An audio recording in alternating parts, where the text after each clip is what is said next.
Lutte contre le Covid-19, le dépistage a débuté à Koumassi. Bonjour très cher Renaud. Bonjour Marco et bonjour à tous ceux qui nous suivent.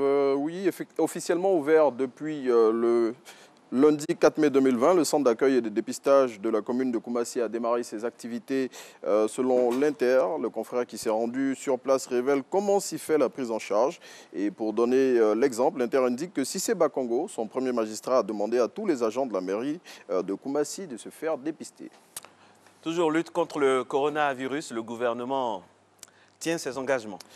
En effet, chose promise, chose due. Annoncé il y a quelques semaines de cela, la distribution des masques démarre aujourd'hui, selon Fraternité Matin, pour permettre à toutes les populations de bénéficier de cette opération. Après le premier lot de 26 millions de masques reçus il y a peu, les autorités ivoiriennes ont réceptionné hier un deuxième lot de 25 millions de masques de protection. D'accord. Et vous avez, Fratmat nous explique un peu comment va se faire cette distribution-là, cette fameuse distribution? Oui, dans un premier temps, il y a des populations qui ont été ciblées, parmi lesquelles notamment les forces de l'ordre, les transporteurs et puis aussi les agents des mairies et plein d'autres encore. Ok. Alors, l'un des plus gros défis de la lutte contre le coronavirus sur le continent, c'est celui de la sensibilisation, on ne le dira jamais assez. Effectivement, et pour résoudre cette question, des médias et des agences de communication se mobilisent pour rendre accessible l'information sur la pandémie en Afrique et aussi dans sa diaspora. Selon l'intelligent d'Abidjan qui cite ces acteurs des masses médias, il y est plus que jamais impérieux de prendre à bras le corps la question de l'accès des populations à l'information si on veut réduire l'impact de la pandémie sur le continent. Et puis, le Premier ministre donne de ces nouvelles. Oui, Amadou Gon Coulibaly rassure les Ivoiriens. C'est ce que barre à sa une l'expression. Selon le confrère, le chef du gouvernement a révélé sur sa page Facebook hier qu'à l'issue d'un examen qu'il a effectué dans le cadre de son contrôle médical, son médecin traitant lui a prescrit un suivi et quelques semaines de repos en France. Plus de précisions dans l'expression. Le Parti démocratique de Côte d'Ivoire secoué par une crise interne.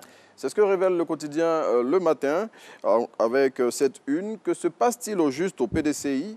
À en croire le confrère, c'est la confusion totale avant la convention du parti qui doit désigner son candidat pour l'élection présidentielle d'octobre 2020. Face à cette situation, Le Matin se demande si le plus vieux parti de Côte d'Ivoire peut échapper à l'implosion et souligne que les bédéistes furieux montent à la charge. Oui, il faut informer aussi, c'est vrai que ça c'est une information peut-être qui n'est pas bonne pour le PDCI, mais il y a une bonne nouvelle aussi au PDCI, c'est l'anniversaire du président Bédié qui a eu 1 an de plus. Hein. Ça, il faut aussi le souligner. Voilà. Ça, c'était hier. C'était hier, c'est important à savoir également. Oui. Il dit qu'il y a aussi la joie là-bas, hein. Ça fait partie. Alors, du nouveau dans l'affaire Soro-Guillaume. Oui, 14 militaires et 5 civils ont été arrêtés dans le cadre du procès pour atteinte et complot contre l'autorité de l'État engagé contre l'ex-président de l'Assemblée nationale. L'information a été livrée hier par le procureur de la République, selon Ado Richard, dont les propos sont relayés par le Jou Plus.